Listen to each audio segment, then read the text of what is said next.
We have it, the book, and you gals got to read the book before the rest of the world. So, yeah, what'd you think? Love it. It's beautiful. I couldn't put it down. I didn't get any work done that week. I think it's one of your best. I love it. So, how did you feel? What did it surprise you? Susie, what did you? I went through every emotion possible when I was reading the book. Like happy, sad, just super emotional through the whole thing. It just got me so many times at different places and for different reasons. I love The Stranger. Yeah. I love The Stranger as well. Yeah, the twists and turns, and you think you know who he is, but you're not really sure, and then you find out later. Yeah, but he's a nice, soothing element to the whole. Comforting. You know, I really enjoyed writing The Stranger. You know, the part where he's having the conversation, because he's a little bit snarky, but he's very compassionate, but he has a little bit of snark in him, like, you can just see him going, Paul. You're not. He has so much knowledge that I imagine him being older. The whole. Yeah, he's got gray hair, and I don't know, he just is older and wise. That's how I visualize him. And the fact that he knows so much, like, how do you know so much? Who are you really? Yeah, but he's not. He's like this young guy. It's like, okay. Now that was fun. I remember the movie K-Pax. There's a part where you don't know if he's an alien, you don't know who he is, and he goes, you're not listening to me, are you? You know, it's this sense of, you're not hearing me, it's like, I told you, I answered your question. And it's one of my favorite movies, and so as a writer, you're always looking for the parts that are just delicious. That's the only way to describe them. There are parts, like there are movies I go through and I'll watch the same part over and over and over. And it's like, forget the rest of the movie, this part's so much fun to watch. And so when I'm writing a book, I want it to be like a buffet. And it's like, there's parts that it's like, okay, this is the really good stuff. And you hit it, and you can't have the whole thing that way, or else, I mean, you have to have the setup and you go along, but then you hit the parts, it's like, that was good. That, like, I want to read that part over. I do that with your quotes, because you have the quote at the beginning of every chapter, every book. Yeah, I love those. And so, truth be told, I'll read all the quotes first. What? Then I'll read the book, and then I'll read the quotes again. Yeah, and so after like 46 books, how do you keep thinking of quotes? Because they can be used. I use them when I speak. Actually, it might surprise you, I'm a very poor reader. I was always in the slowest reading groups in school, and part of it is because of my ADHD.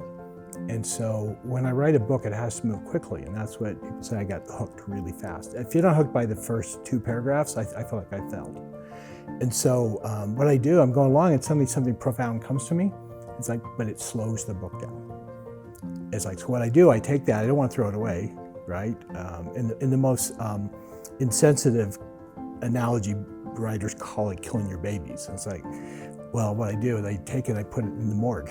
I keep a morgue with every book, and I keep them. And then at the end, it's like, okay, I'm going to use these as diary entries. Because they're already stopped into the chapter, so the flow doesn't stop. Because to me, the flow is everything. It's got to move really, really quickly. What did you think, Kristen?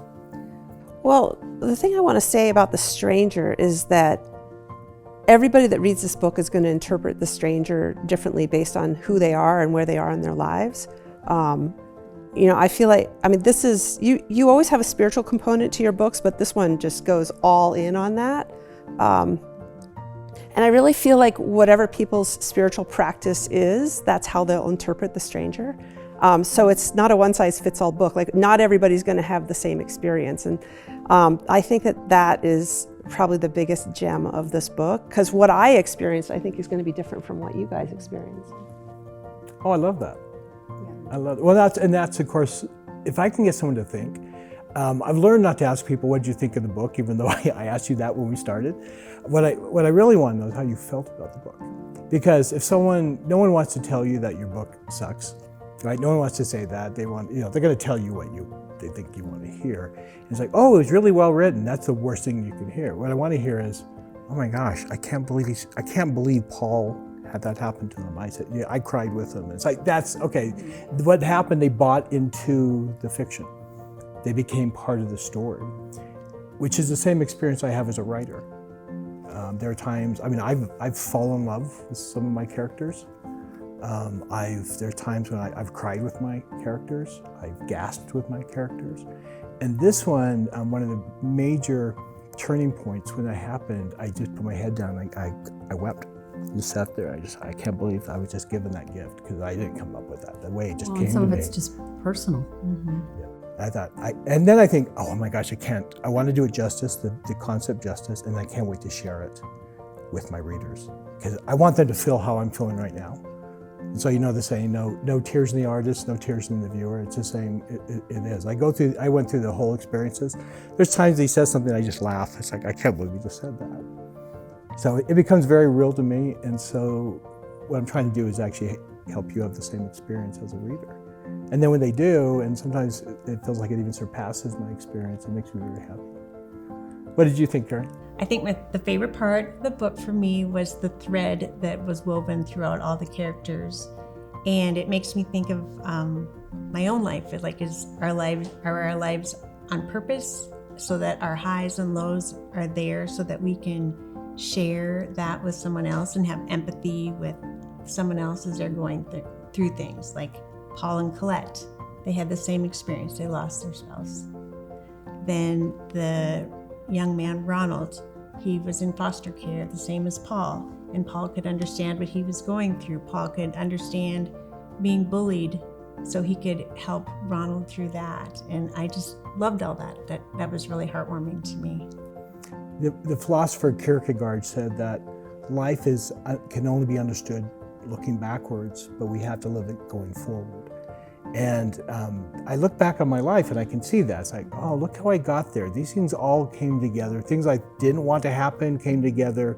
Rejections happened. It's like, I look back, it's like, oh, thank goodness they rejected my book, all right? Because it needed to go to someone else, right? I would have been stuck in a little market and my vision wasn't big enough. And so what I hope happens with The Christmas Stranger is people start talking about these things, and looking back over their own life. So it was fun writing a book that was more spiritual than many of my other books. Some of my books are just flat out love stories. This one kind of goes back to my early roots with The Christmas Box, which was a very spiritual book. You know, it was very much about God and about the purpose of life. And so I actually really enjoyed this. It was fun writing, but I really loved writing the stranger part. That's what I love about maturing, is being able to look back and see all those things, how you were protected or how things came together. And that's how I felt when I read this book, that their lives all came together. Right. And I thought as an author that'd be fun, because they're basically kind of like stories, like they're all out there. Like, what is Ronald? You know, he's this little boy, he's being bullied. Did that make you feel sick when you came? Yes. Yeah. Yeah. I think most people can relate to Ronald. Yeah. You know, we all had issues in school. I don't think there's any exceptions to that. Yeah, he was based on a real character. There was this kid named Ronald, and I just, kind of where I was at, I was always kind of with the underdogs. I saw myself with them. So I'd hang out with the kids who didn't have friends, because I didn't have a lot of friends. And Ronald, his hair, I remember his hair was always a mess. It always it looked like he just got out of bed. He had washed his hair and got out of bed, but no, he'd probably never washed his hair, because everything about him was really dirty. And I remember, instead of wearing a coat, he would wear the same dirty white sweater just during the winter every single day to school. And you know, people would pick on him, and one day I invited him. I said, do you want to come home to my house after school? He goes, yeah. So he comes to my house and he goes, are you millionaires? And it's like, no, we're not rich. And what I realized, like, oh my gosh, what does he live in? You know, what situation? And they told me, we were talking about our families, and he goes, yeah, my old man beats the crap out of me every day. And it's like, you know, back then it was kind of like what happened in the home stayed in the home, and he didn't really address it. Or it's just like, but this was an abused child. And he goes, yeah, my mom's saving up money so she can get a divorce. And that's what we're hoping for. It's like, it was just so sad. And I thought, I wondered, what happened to that sweet little boy? I mean, he went through so much. It's like, what became of him? And so I really felt like I had him in this book, and it just made me really want to find him. And I mean, I've had that happen. I've had people I wrote about show up at book signings, which freaks me out. It's like, I had one show up, and it's like from my, my best-selling movie, The Noel Diary, is based on trying to find this girl. And it's like, she showed up at my book signing. She goes, I was the baby, And it's like, I sat there, I had like 300 people there, I go, can we talk later? I go, I'm having, it's like psychologically, I felt like my head had just collapsed. It was just too much. I go, I can't. I said, I'm sorry. It's really cool you're here. I don't know how you found me. It's like, and I would love to pursue this, but I can't deal with this right now. Because there's a lot, there's pressure with the crowd and people anyway, but then to throw that on top of it, it's like, they have to disappear so we can address this. Susie, I think I read that you said that you actually several days later, you still cried about it. I did. Even when I think about parts of it, it gets me emotional. Like, that's how much I loved it, and that's how it was so, like, real to me. I just was so, I could picture what each character looked like in my mind. I could picture Ronald, and just the part where he left the sandwich in the fridge. Oh, that too. I literally burst into tears, and I think it was probably 2 a.m. because I couldn't put it down, and I just, that really... That was a powerful detail. A very powerful detail, yeah. Many powerful details throughout the whole book. My first book, The Christmas Box, right? It's the box, and the second book was Timepiece, and it's based on this clock, and then the letter. So I always had the locket was the next one, and so I everything was the, and then a noun. And I've kind of steered away from that, but this one was fun to come back to. And I think the cover's beautiful. It is so it's pretty. It's one of my favorites. But the bell, it's like, the bell. Actually, I found these. I'm just going through things. And these are, it's the Wallace Company, and they've been making them for like almost 100 years. And so people have been collecting these. I find these bells, and they're just gorgeous, and some are selling for hundreds of dollars. And it's like, oh, I want to collect bells. So this has, the year 2025. And I thought, I want to use that in the book, And as you can, they're gorgeous. I want to buy stock in this company now, because after it gets out, I have a couple movie companies that are interested in this book, and that I've been talking to, and I think it would bode well as a movie. It would be an amazing movie. Yeah. Mm-hmm. It would be an amazing movie. Yeah, and there's so much relevance. I don't recall ever reading one of your other books and gasping in the first chapter. Oh, yeah. It's so startling and disruptive in a way that you think, where else could it possibly go from here? Yeah. There's an end right in the beginning. And you're like, I don't know what's next. I'm gonna sneak a peek, because there's so much emotion. And I was there when you read it for the first time, and you remember my reaction. I couldn't even stop crying. It's such a physical experience. It is a physical experience. It's a body, like you were saying before. It's not in your head. You're not reading the book from your head. You're reading the book from your heart. And Takes your breath away. Oh, Yeah. many times. Well, and I learned something through speaking and also writing, that humor and sadness, right, are actually kind of on the same part of the realm, and the opposite being indifference. And I found that if people can laugh, they'll be much more emotional. When you watch Les Miserables, they actually would have these light points, because otherwise it's too heavy. And so at the very beginning, there's a scene, as you know, where they go to the pageant at the church, and I thought it was just really funny, right? I'm right. It's like, he goes, he's playing so slow. How old is she? It's like 90. It's like, that's it? It's like, how old do you think she was? Well, and their dynamic between their relationships, so you fall in love with them. And that was vital, because you don't really get to see his wife. You don't see her through the book. And so I wanted you to feel the pain. You're not going to feel the pain until you realize how much they love each other, until you realize that that they're a cute couple. And that, so the playing back and forth when she says, that's blasphemous. And he turns it into blasphemous. It's the name of one of the wise men. And the son wants, I want to be one of those guys next year.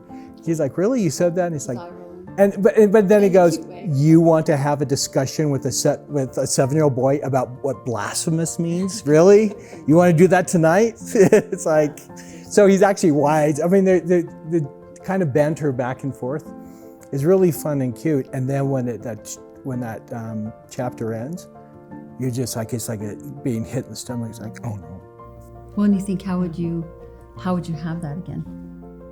Yeah. How will he ever have that again? And he's young.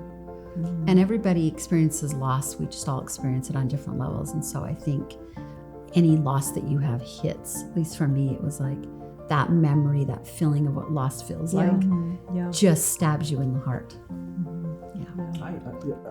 I think in many ways, my first book, The Christmas Box, was about loss, the loss of a child.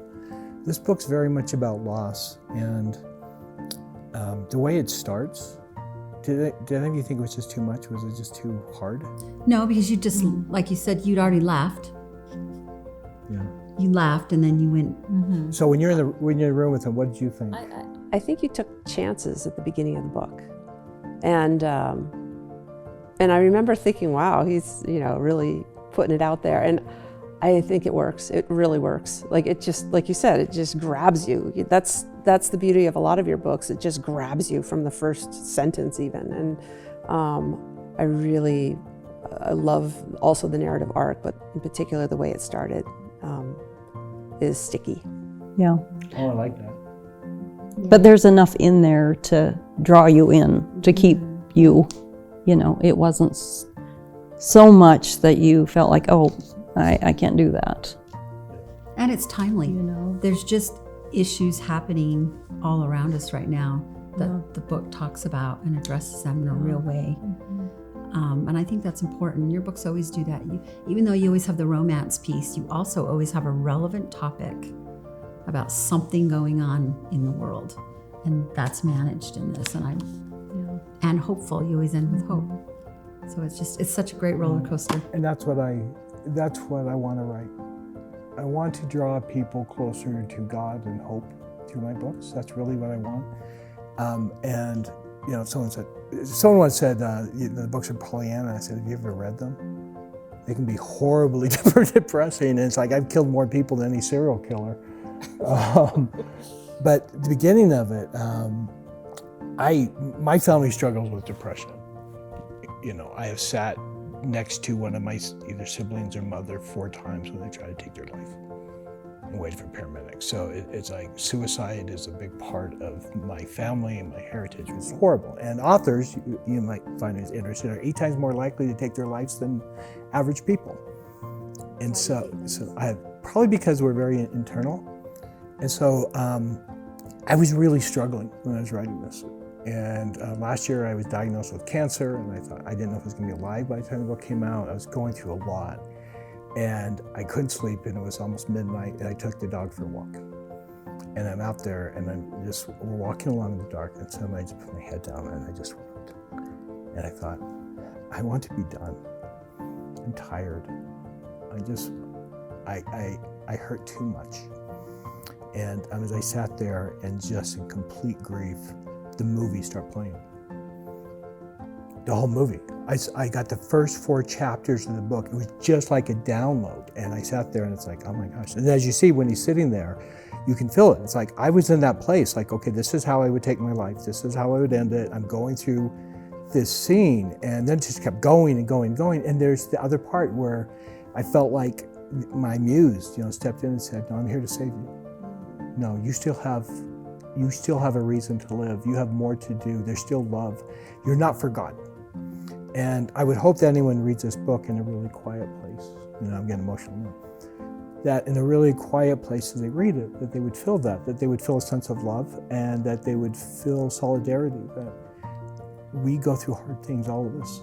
I know every one of you here have been through hard things. You've been through really tough times where you thought, am I the only one who goes through this? Am I all alone? And I think it's very universal trait. You're not going to see it on Facebook. I mean, one time I posted on Facebook. I felt like I was just done, and I was so tired. And I said, I'm just tired. And I said, I feel like that scene in The Green Mile when he said, I feel like 1,000 pieces of glass are just sticking into me and I want to be done. And it was fascinating because within a few hours I had 7,000 people comment and send love and it's like, it was remarkable, during that time. And it's like, I understand. And some people wrote last night, I thought of taking my life. I thought, I don't want the books to be a good read. I want them to be a good experience. I want you to get to the end and say, wow, what I just went through. And this is probably even a crazy detail about that chapter is the dog. That he was worried about, like, oh, if I do this, what's going to happen to Barkley? And that really touched me. Yeah. That even that gift of his dog was a gift to give him a reason to keep going. And how much does he like Bo? I wonder how much he's like Bo. Did you think of Bo when you were writing? Of course I did. Yeah. Well, because I was walking Bo when this was happening. And there are times you just hold on. I read a meme last night where it said, and God said, to the dog, we'll take wings off you so they won't know you're an angel. And then I read another meme and I actually got choked up. It said, for you, they're a beautiful part of their life, but for them, you are their entire life. And I see like Bo, some of those times when things have been really hard, actually, when I've really been struggling, Bo will not leave my side. And he's not even my dog, he just carries my wife's dog. But he won't go to Carrie, he will not leave my side. And he senses it, he knows it. And I've had him just nuzzle up. One time I just laid down and I was just in pain and he came and he put his head on top of my face. And it's like, they know. And I wanted to capture it because I'm madly, at my age, I'm madly in love with dogs. So you love cats. And I love cats too. But For the same reason. For the same reason. Yep. Yeah, there's something just so beautiful about them and their joy. And I mean, you go out for 10 minutes, you come back and it's like, you came back. It's like they haven't seen you in a year. It's like, I just left for a minute. I love Barkley throughout the whole book. Yeah. He served a great purpose throughout the whole book. Well, and he also, he was a great device because I was able to use him so that it's like, how is he responding? It's like, I'm not imagining this guy, the stranger, because Barkley sees him too. But he doesn't bark. but he's not scared, he's not afraid of him. It's like something's going on with this dog and the angel. Why is he not barking like he always does and acting different? So there's so many, I love that you found the details. The thing is, there's so many details, so many things hidden throughout that I think subliminally we read a lot of it. And so, what did you think of the love story, Kristen? With Colette, I love the tension. It's like, will they or won't they? I feel like all of the characters in this book, from the stranger to the dog, I feel like they are voices that we have inside our own head already, and or at least that we hope we have, and then this relationship evolves into the relationship that we all hope that we can have as well. It just makes you feel so good. The whole, it's such a wild ride, from the beginning, and then will they or won't they, and then I don't want to give away the ending, but it's just the character development and the relationship, the primary relationship that gets navigated. I would say that is my favorite part, especially because I personally am not married. I've gone through a lot of tragedy lately and a lot of loss, and so for me, this was a really important book for me to read. Oh, I love that. How about you, Karen? How did you feel about the love story? I laughed out loud at how clumsy Paul could be sometimes. Oh my gosh! And how the stranger had to help him along a little bit. And I laughed out loud at Colette was pretty aggressive at times. And there were times I felt a little bit of conflict, like, oh, his heart, is leaving from Rachel. But then that was kind of fixed at the end when, again, I don't want to give it away, but so that that solved that piece of it for me. But yes, of course, I loved it. I love love stories, and especially something this sweet. Yes, I loved it. So someone accused me of really being a woman writing under a man's name, which I said, well, why would I do that? But how do you? But the thing is, like, men and women look at these things differently. So in one of my books, there's this key scene in the end. This guy's trying to win this girl back, and they're in Peru. It's a sunflower, and Celeste worked for me back then when I wrote it. And it's like Celeste loves sunflowers, and he goes to her and he gives her roses. Every guy who read that or read that part to it's like, oh, he is such a good guy. What a great man. Yeah. And the women go, what a cad. What a loser. And it's like, he just gave her flowers. Guys do not get it. It's like, she hates roses. There's little details. She hates roses. She thinks they're fake. She wants sunflowers. She's like, you don't know me at all. It's like, you don't know me. And so the women all get it and say, this is horrible. And the men are like, what's wrong with them? It's like, he gave her flowers. It was expensive. He gave her all these flowers, right? So, Susie, what did you think of the love story? I loved it. I felt very similar to what you were saying.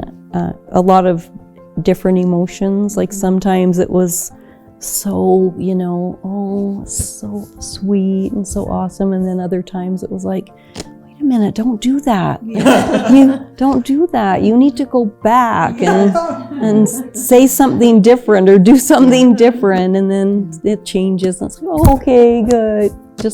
It was perfect. Well, what you said was interesting, Karen, that all of a sudden there's this contrast between, he's in love with his first wife, and is it betrayal? I felt that a bit. Yeah, it's like, is that there? It's like, you don't want that to go away. And that's a complexity. And I think people will read that differently. What do you think, Celeste? What did you think of the love That was story? actually, oddly, my favorite part of the love story is the conflict. Because every real love story has true conflict you have to work through. And he would naturally have enormous guilt. Like, can I love someone else as much? And then should I feel bad for that? That's very real. So the love story is not assumed. It evolves naturally out of his conflict. Am I not only going to be able to love somebody else, but am I going to be okay with loving somebody else? And am I hurting Rachel because I love somebody? Like that's just real. It's a real love story. It's not a made up. Of course there should be a love story. I always write a love story. Like, it just wasn't assumed for me. Yeah, it wasn't like love at first sight, she's gorgeous. It was more of a sense of, I'm not looking for this. When he walked in fact, it seemed like everything he did was out of obligation. Will you go to the dinner with me? Sure. You know what I mean? It's like, yeah, that's the right thing to say, but it's not a date. That's right. It's not. Do not say that. Note to self. I gotta say too that again, it's not a one size fits all. Like everybody's interpretation of how their love story evolves is going to be run through their interpretation of how long do you mourn? How long? Like, what are your ethics around relationships and love? And what it's going to bring up. It's going to bring up a lot for people when they read this in terms of what their values are and their morals are regarding relationships. But so relatable in different ways, right? In every different way, so relatable. Well, I love that she loved her ex-husband. It's like he was quirky. It's like you don't. Say that. Yeah, he was totally quirky, and it's like he didn't do well in crowds. It's like, how do you know there's a rocket scientist in the room? He'll tell you. It's like but she obviously adores him. I think that's part of the buffet you offer, that there's this deliciousness to the relationship. In every relationship, there's a break. There's a time when someone takes a chance. And I love the relationship in this, that when she goes, may I hold you? And to me, when someone is hurting, I think that is the most beautiful part, when someone's in pain and someone says, just out of pure love, may I hold you? How many times have we wanted to hear that? Yeah. So On the daily. I think She's like, this morning. I think I cried at that part too. Yeah, it that was was sweet. very Just emotional. like, I want to hold you, and he's like, all of a sudden, I want to be held. Yeah, it's just like all of it came out. It's like, because he's been strong for 3 years, and all of a sudden to be able to break out, and it's like, I want to be held. And that was really the break that opened that up for them. So I think it's, I mean, it didn't mean it didn't have conflict later, and every story has to have that conflict at the end, like, who are you really? And there's always that going on, like, okay, you're always in a novel, you're waiting for the other shoe to drop. Or a movie. Yeah. Yeah. You know something's going to happen. It's like, okay, what is it? And is it going to? Am I going to hate it? Am I going to love it? What is that? What does that show? And of course, it does in his case. And by this point, he's having strong feelings, and he doesn't know what to do with them. I remember when I got to the epilogue, I was like, no, I don't want this to be over. I did the same thing. I Yeah. did not want it to I end. did not want it to I end. didn't either. The book is a gift. It really is. It's a good one. It's a treasure. Really good. Well, I hope. And it's pretty. It's pretty. It'd make a great gift, to give away. Now, I hope the things like we've discussed, I hope that it leads to discussions. And, people talk, do angels exist? Do they really exist? And the very first story in there that I start the prologue with, it's a true story. And I've heard stories like this. And there's a lot more, as Shakespeare said, than, of heaven and earth than is dreamt of in most of our philosophies. There are things happening around us. And there are times when it's like, that was strange. Why did that person come up and say this at that moment to me? And it's like, there's things going on around us. And so I hope this leads to a discussion of that, and a discussion for the point to say, okay, where's my life? And to look back over my life, and is this where I want to be? And then trusting in the threads. It's like, where are we going with all this? And so, and yes, age does give us perspective to look back and see those things. So most of all, I want people to have that memory. I think sometimes when we read books, they become part of us, and we hold on to them, and like the characters are real, like we know them. And I think that's where how I judge if a book's successful. It's like, do people hold on to this? Do they want to read it again? Do they want to share it? And have they fallen in love with the characters? And I think Yes, a yes, gift and of yes. this book is that normally your books come out closer to Thanksgiving, and so then people are busy and might not get to read it. It's coming out November 4th. They'll get to read it. I think Christmas will have a different meaning for a lot of people because of your book. Oh, thank you. That's beautiful. Yeah. I agree. I had someone say to me who had gone through a lot of loss, saying, I think this is going to heal a lot of hearts during this season, because we understand loss. In my first book, The Christmas Box, of course, that was what it did for people. And it sold 8 million copies, so that's good. It did well. So, well, ladies, thank you so much. It's been a lot of fun. Thank you. Thanks for having writing us. the amazing. And you get to keep those books. You're the first ones to get them. So, but I'm glad you enjoyed the book. I really enjoyed writing it, and I hope you have a very Merry Christmas. Thank you. You too.